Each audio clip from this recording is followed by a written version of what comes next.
South zone तो सबसे safe zone रहेगा ही फ्रेशर बच्चों के लिए, क्योंकि वहाँ कितना भी कट ऑफ जाएगा तो कम ही जाएगा। साउथ में आपका चेन्नई हुआ, फिर हुबली बोर्ड हुआ, सिकंदराबाद हुआ, इधर जबलपुर हुआ, ये सब बोर्ड कट ऑफ ज्यादा हाई तो हमको नहीं लगता कि कितना भी जाएगा। पोस्ट प्रेफरेंस में मेरे हिसाब से सिग्नल का पोस्ट हुआ, कैरेज का पोस्ट हुआ, वर्कशॉप का पोस्ट हुआ, TL&AC का पोस्ट हुआ, ये सब पोस्ट प्रेफरेंस ऊपर रहे तो ज्यादा अच्छा रहेगा स्टूडेंट के लिए। अच्छा, ठीक है। और ट्रैकमैन ये सब लास्ट में ही डाले तो ज्यादा बेटर है। वर्कशॉप का तो सैलरी अच्छा ही रहता है, उसमें जहाँ तक इंसेंटिव भी मिलता है, जहाँ तक मुझे पता है उसमें इंसेंटिव भी मिलता है। वर्कशॉप अच्छा है, 7 बजे से शायद ड्यूटी है, 2 बजे तक ड्यूटी है, उसके बाद फिर आप फ्री। पॉइंट्समैन बी का पोस्ट अच्छा है, ये इसमें आप आते हैं, वर्क तो है लेकिन इसमें आपको प्रमोशन, जैसे पॉइंट्समैन बी ऑपरेटिंग में जाते हैं तो आप station master, goods guard, loco pilot, ये सब आसानी से बन सकते हैं डिपार्टमेंटल एग्जाम देके। 70 रॉ मार्क्स आप ले आते हैं तो आप किसी भी जोन में, तो आप समझिए कि आप वहाँ सेलेक्ट। यदि वो डेंजर जोन भी है तो हमको ऐसा लगता है कि वहाँ आपका हो जाए। लाइन बाय लाइन NCERT से ही पूछा जा रहा है, उससे कहीं अलग क्वेश्चन नहीं पूछा रहा। साइंस के पास अभी टाइम है, लगभग समझ लीजिए ग्रुप डी का एग्जाम मेरे हिसाब से कि इस साल के लास्ट तक होगा, नवंबर दिसंबर में ही तो होगा, उससे पहले हमको नहीं लगता कि होगा। नीरज सर एक हैं, साइंस मैग्नेट के सर हैं, वो जो भी प्रीवियस ईयर में साइंस के क्वेश्चंस पूछे गए हैं उसका डिस्कशन कराते हैं यूट्यूब पे, तो आप उनसे कर लें सभी शिफ्ट का, तो अच्छा रहेगा। और फिर आप NCERT पढ़ लें तो सबसे ज्यादा बेस्ट। मॉक टेस्ट का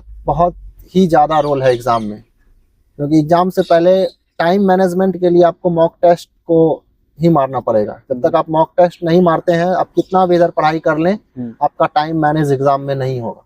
तो इसीलिए आपको एग्जाम से पहले आपको मॉक टेस्ट मारना ही पड़ेगा। फ्रेंड्स, अभी टेक्स्ट बुक ऐप पर 2 डे सेल चल रही है, जो कि 13 और 14 फरवरी 2025 तक चलेगी।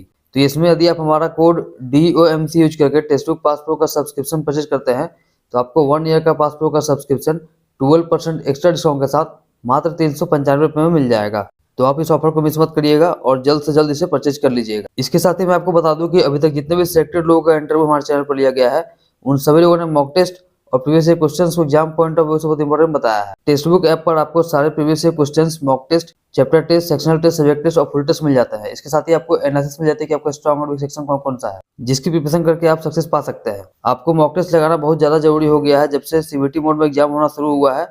टाइम मैनेजमेंट के लिए मॉक टेस्ट लगाना बहुत ज्यादा जरूरी है। तो मैं इसका लिंक डिस्क्रिप्शन में डाल दे रहा हूँ, वहां से क्लिक करके आप इस ऑफर का लाभ उठा सकते हैं। नमस्कार साथियों, आप सभी का स्वागत है फिर से एक नए वीडियो में। फ्रेंड्स, आज हमारे साथ है अंकित जी, जो कि धनबाद डिवीजन में इनका पोस्टिंग है असिस्टेंट वर्क्स में। और इस वीडियो में इनसे जानने वाले हैं कि अभी जो ग्रुप डी की वैकेंसी आई हुई है, तो इसको फॉर्म फिलअप मतलब किस तरह से करना है और क्या पोस्ट प्रेफरेंस रखना है, सेफ जोन कौन सा होगा, डेंजर जोन कौन सा होगा। क्योंकि ये खुद हाजीपुर मतलब फॉर्म फिलअप किए हैं, जो कि डेंजर जोन माना जा रहा है। अभी धनबाद डिवीजन में सिलेक्शन हुआ है, तो इनसे जानते हैं कि इनकी क्या स्ट्रेटजी थी और क्या जो आपके डाउट आ रहे हैं उनके लिए क्या बताएंगे अभी, तो सब चीज़ क्लियर हो जाएगा। तो सबसे पहले जानते हैं इनके बारे में, बताइए अपने बारे में थोड़ा। अंकित कुमार सिंह मेरा नाम हुआ, 2019 में हाजीपुर जोन से फॉर्म फिलअप किया था और अभी मेरा posting Dhanbad junction, Dhanbad division के अंतर्गत है। तो अंकित जी, ये बताइए कि अभी जैसे कि फॉर्म आया हुआ ग्रुप डी का, तो बहुत से लोग तैयारी कर रहे हैं बच्चे, कुछ फ्रेशर बच्चे भी हैं और कुछ लोग वैसे भी हैं जो कि पहले से मतलब दूर चले गए हैं, जैसे साउथ जोन में चले गए हैं और अब वो चाहते हैं कि हम इधर आए। तो सबका डाउट बना हुआ है कि क्या सेफ जोन मेरे लिए होना चाहिए। तो आपको क्या लगता है कि क्या अभी सेफ जोन हो सकता है? फ्रेशर बच्चों के लिए तो सेफ जोन जो सेंट्रल इंडिया में जो भी जोन आता है, जैसे MP का हुआ, MP से नीचे जो भी इधर कर्नाटक हुआ, ये सब हुआ। और साउथ जोन तो सबसे सेफ जोन रहेगा ही फ्रेशर बच्चों के लिए, क्योंकि वहाँ कितना भी कट ऑफ जाएगा तो कम ही जाएगा। मतलब साउथ जोन जो है वो हर बार की तरह इस बार भी सेफ होने वाला है। हाँ, साउथ में जैसे कुछ बता दीजिए कुछ जोन। साउथ में आपका चेन्नई हुआ, फिर हुबली बोर्ड हुआ, सिकंदराबाद हुआ, इधर जबलपुर हुआ, ये सब बोर्ड कट ऑफ ज्यादा हाई तो हमको नहीं लगता कि कितना भी जाएगा। तो आखिर क्या रीजन है मतलब कि वहाँ का कट ऑफ कम रहता है? वहाँ का कट ऑफ कम रहने का रीजन है कि जो बच्चा पहले से सिलेक्टेड है ग्रुप डी में प्रीवियस वैकेंसी के अकॉर्डिंग, तो वो बच्चा आना चाहेगा घर के पास, अपने जोन में आना चाहेगा। मान लीजिए जो बिहार का बच्चा है वो कहीं चेन्नई में है या फिर दूसरे सिकंदराबाद में है या फिर और कहीं है, तो वो चाहेगा कि हम बिहार आ जाए, बिहार के पास UP आ जाए या इधर आ जाए, ठीक है, पंजाब आ जाए। तो इस वजह से ही वहाँ का कट ऑफ कम जाएगा ही। और म्यूचुअल मिलता नहीं है वहाँ का, और म्यूचुअल मिलता नहीं है वहाँ का। और बात करते हैं पोस्ट प्रेफरेंस का, कि पोस्ट प्रेफरेंस क्या होना चाहिए, जिससे कि मतलब कोई अगर फीमेल कैंडिडेट है तो उसको पढ़ने का समय मिले, काम में आराम मिले, या फिर कुछ बच्चे हैं जो पढ़ना चाहते हैं, आगे एनटीपीसी के लिए तैयारी करना चाहते हैं, सीजीएल के लिए पढ़ना चाहते हैं, तो उनके लिए कौन सा पोस्ट अच्छा रहेगा जो पहले अपने पोस्ट प्रेफरेंस में डालें? ऐसे डालना तो सबको 14 के 14 पोस्ट हैं, लेकिन जो सबसे पहला पोस्ट आप क्या डालें जिसमें आपका सिलेक्शन हो जाए अच्छे नंबर आने पे? तो बढ़िया पोस्ट प्रेफरेंस क्या होना चाहिए? पोस्ट प्रेफरेंस में मेरे हिसाब से सिग्नल का पोस्ट हुआ, कैरेज का पोस्ट हुआ, वर्कशॉप का पोस्ट हुआ, TL&AC का पोस्ट हुआ, ये सब पोस्ट प्रेफरेंस ऊपर रहे तो ज़्यादा अच्छा रहेगा स्टूडेंट के लिए। ठीक है, और ट्रैकमैन ये सब लास्ट में ही डाले तो ज़्यादा बेटर रहेगा। मतलब सबसे लो में बोला जाए तो ट्रैकमैन का रहता है, उसको आपको लास्ट में डालना है। बाकी वर्कशॉप और क्या बताया आपने? Workshop, SNT, signal, carriage wagon और TL&AC हुआ, ये सब पोस्ट ऊपर डालें तो ठीक रहेगा। इन सब पोस्ट में मतलब जैसे कि काम आराम है, तो मतलब काम में आराम है तो फिर वो सैलरी कम रहती है क्या? नहीं, वर्कशॉप वगैरह में नहीं, सैलरी वर्कशॉप का तो सैलरी अच्छा ही रहता है, उसमें जहाँ तक इंसेंटिव भी मिलता है, जहाँ तक मुझे पता है उसमें इंसेंटिव भी मिलता है। वर्कशॉप अच्छा है, 7 बजे से शायद ड्यूटी है, 2 बजे तक ड्यूटी है, उसके बाद फिर आप फ्री, हमको जहाँ तक पता है। और जैसा कि अंकित जी का जो पोस्ट है वो असिस्टेंट वर्क्स है, वो इस बार की वैकेंसी में शायद नहीं है। इस बार की वैकेंसी में सरेंडर हो गया ये पोस्ट, इस बार नहीं है। नहीं है। तो और जो इसमें एक मेडिकल में थोड़ा स्टैंडर्ड अच्छा है, वो A2 मेडिकल का आपका पॉइंट्समैन बी का एक पॉइंट्समैन बी है बस, A2 मेडिकल, उसके बाद सभी B1 मेडिकल है और C1 मेडिकल के भी पोस्ट है। तो पॉइंट्समैन बी का पोस्ट कैसा है? पॉइंट्समैन बी का पोस्ट अच्छा है, ये इसमें आप आते हैं, वर्क तो है लेकिन इसमें आपको प्रमोशन है। प्रमोशन, हाँ, वर्कशॉप में भी प्रमोशन है, वर्कशॉप भी अच्छा पोस्ट है, सिग्नल भी अच्छा पोस्ट है, TL&AC भी अच्छा पोस्ट है। जैसे पॉइंट्समैन में आपने बताया कि प्रमोशन है, तो प्रमोशन किस टाइप के पोस्ट में आपका होगा फिर आगे? आप जैसे पॉइंट्समैन बी ऑपरेटिंग में जाते हैं तो आप station master, goods guard, loco pilot, ये सब आसानी से बन सकते हैं डिपार्टमेंटल एग्जाम देके आसानी से, क्योंकि ये सिर्फ ऑपरेटिंग स्टाफ के लिए ही होता है। जो ऑपरेटिंग में है वो और या वही कर्मचारी इसमें भर सकते हैं डिपार्टमेंटल। और एक अप्रॉक्स कटअप पूछा जाए आपसे तो मतलब सेफ स्कोर क्या बोल सकते हैं? ऐसा तो हम लोग अंदाजा ही लगा सकते हैं, क्योंकि जिस प्रकार से वैकेंसी 5 साल बाद आई है वो काफी कम वैकेंसी आई है। तो पिछला वैकेंसी लगभग आपका 1 लाख था और इस बार जो वैकेंसी आया है 5 साल बाद आया है और इतना कम वैकेंसी आया है मात्र 32,000। जी, 32,248। हाँ, तो इतने में कटअप तो लगता ही है कि ज्यादा जाना चाहिए। तो सेफ स्कोर क्या होना चाहिए? हमको जहाँ तक लगता है कि सेफ स्कोर 70 और 80 के बीच में ही रहेगा, उससे ज्यादा तो नहीं ही जाएगा कटअप। तो ये मतलब रॉ मार्क्स? हाँ, रॉ मार्क्स। यदि 70 रॉ मार्क्स आप ले आते हैं तो आप किसी भी जोन में तो आप समझिए कि आप वहाँ सेलेक्ट। यदि वो डेंजर जोन भी है तो हमको ऐसा लगता है कि वहाँ आपका हो जाएगा। क्योंकि एक एग्जांपल अभी मेरे साथ है कि OBC का लड़का था, हम लोग के साथ मेडिकल दिया, सब कुछ दिया, वो उस टाइम में उसका सिलेक्शन नहीं हुआ। अभी 2-4 दिन पहले उसका जो है सिलेक्शन हुआ है, DDU में वर्कशॉप का पोस्ट मिला है। कुछ 1.5 साल बाद वो वैकेंसी, यही ग्रुप डी का वैकेंसी मेरे साथ तो सोनपुर में मेडिकल दिया था, सब कुछ दिया था।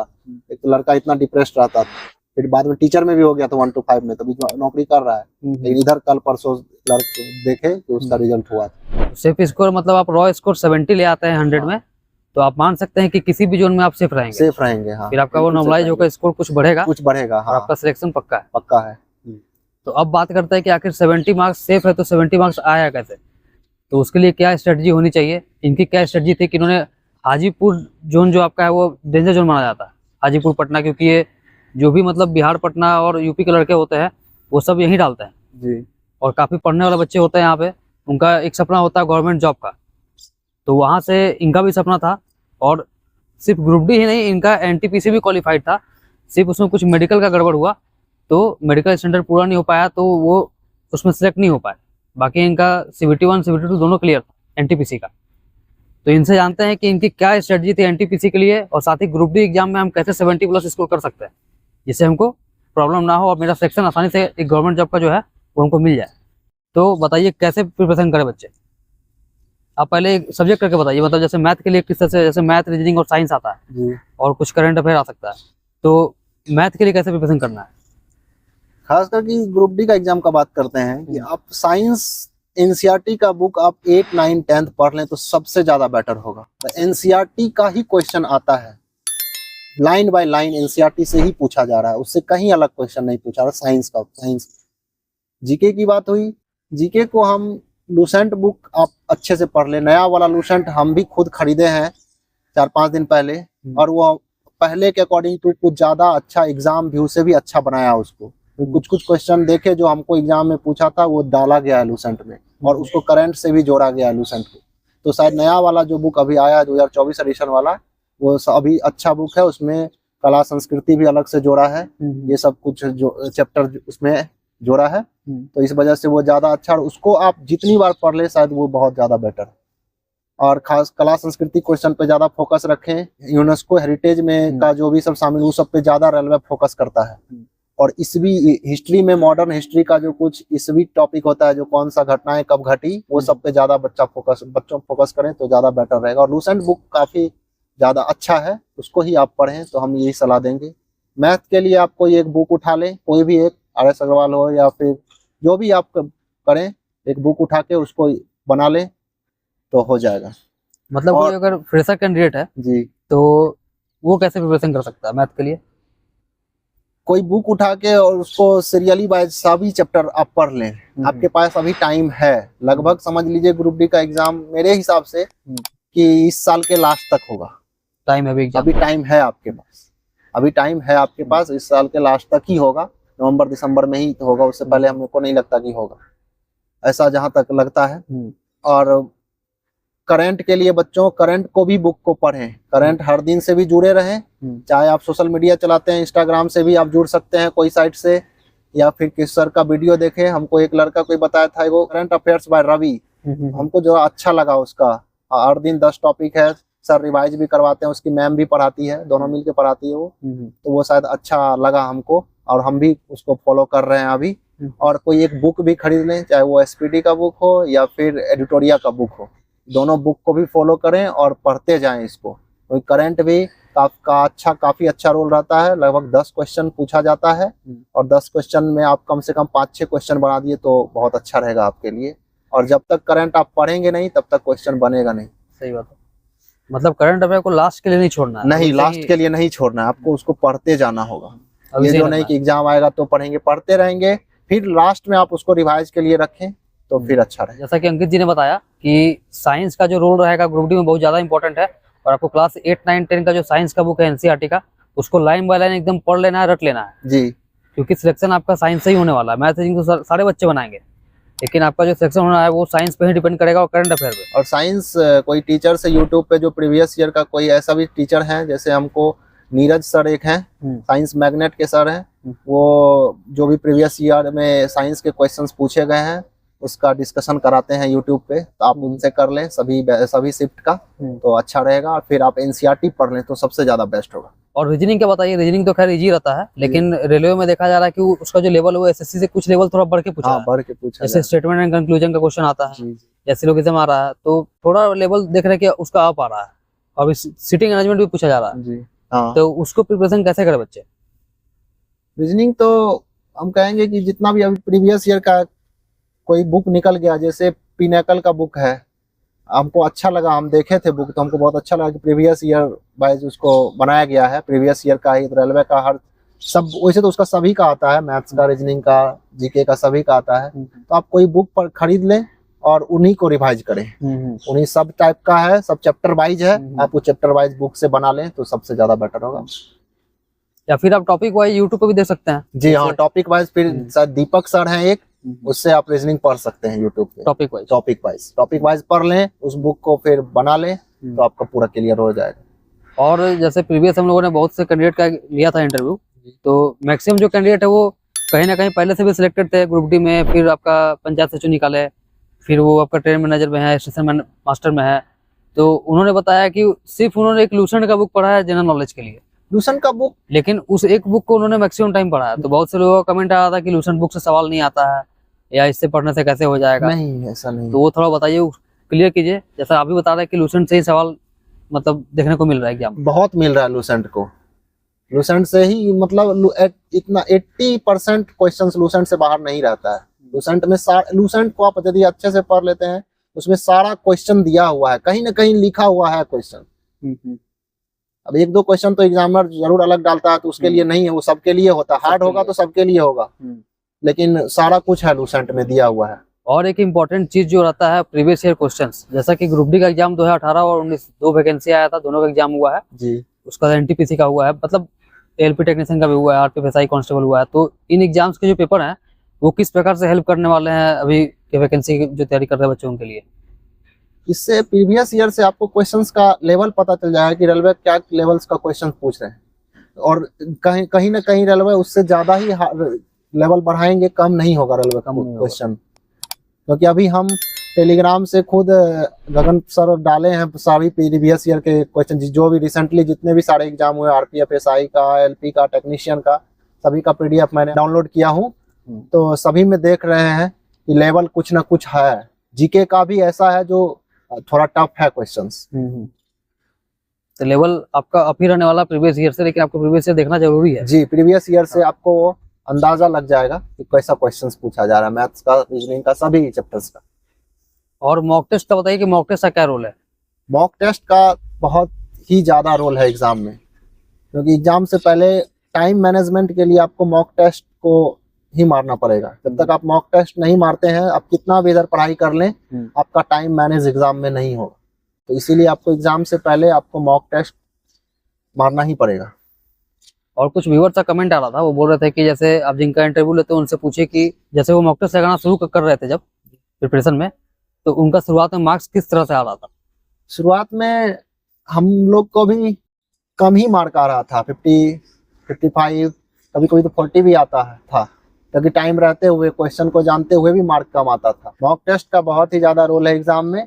और मॉक टेस्ट आप सप्ताह में अभी कम से कम 1-2 दिन तो जरूर ही लगाएं एग्जाम से पहले। फिर आप 1 महीना करीब मॉक टेस्ट ही मारें, लेकिन अभी टाइम है एग्जाम में, तो आप कम से कम वीक में 1 डे जरूर आप मॉक टेस्ट लगाएं। और बहुत से बच्चे मॉक टेस्ट लगाते हैं, उसका एनालिसिस नहीं करते। नहीं, तो मॉक टेस्ट का एनालिसिस करना बहुत जरूरी है। हम खुद मॉक टेस्ट मारते थे और फिर जो है उसका एनालिसिस करते थे, और एनालिसिस में जो भी क्वेश्चन, चाहे वो मैथ का हो या फिर रीजनिंग का हो या फिर जीके का हो, उसको कॉपी में नोट करते थे, और फिर उस नोट किया हुआ चीज को भी पढ़ते थे, रिवाइज करते थे, ताकि फिर वो क्वेश्चन फिर से ना छूटे एग्जाम में। मतलब मॉक टेस्ट का एनालिसिस जो करना है, आपको एक अलग नोट बनाना है जी, और उसमें उसको नोट करना है कौन सा क्वेश्चन आपसे नहीं बन रहा है, छूट रहा है, बार बार छूट रहा है, एग्जाम में वो क्वेश्चन आपका ना छूटे और अगले मॉक में भी गलती ना हो। और मॉक टेस्ट का बात रहा नंबर का, जैसा कि इन्होंने बताया अपना कि इनका भी नंबर शुरुआत में कम ही आता था, और वो एक प्रोसेस होता है मॉक टेस्ट का। जी, ऐसा नहीं कि आप नंबर कम आया तो आपने मॉक टेस्ट लगाना छोड़ दिया।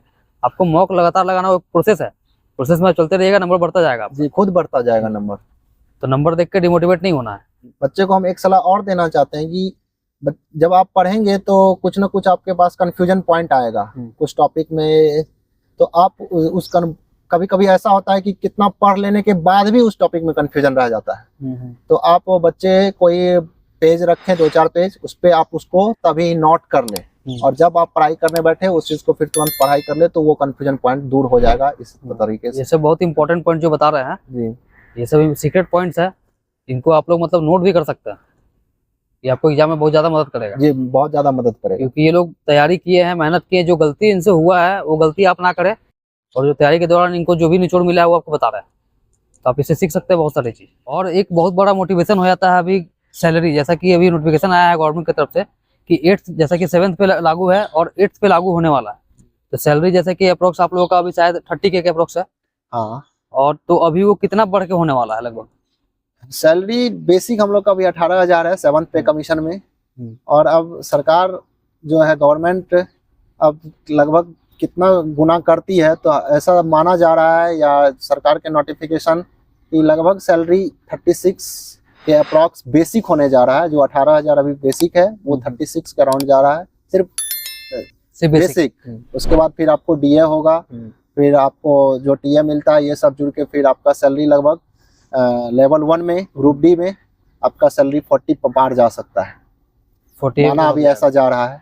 तो फ्रेंड्स, आज आपने देखा अंकित कुमार सिंह का इंटरव्यू, जो कि हाजीपुर जोन से फॉर्म फिलअप करके, और धनबाद डिवीजन जो कि आपका झारखंड का सबसे बड़ा मतलब स्टेशन है, सबसे ज्यादा रेवेन्यू देने वाला, वहाँ अभी इनका पोस्टिंग है असिस्टेंट वर्क्स में। तो इन्होंने क्या अपनी तैयारी कैसे की थी आपको सारा चीज बताया इन्होंने। और अभी जो फॉर्म फिलअप कर रहे हैं बच्चे ग्रुप डी का, उनके लिए सेफ जोन क्या हो सकता है, पोस्ट प्रेफरेंस क्या हो सकता है, या कटअप कितनी जा सकती है, क्या सेफ स्कोर होगा, वो सारी चीज उन्होंने बताया है, और स्ट्रेटजी बताया है कि आपको किस तरह से प्रिपेयर करना है अभी।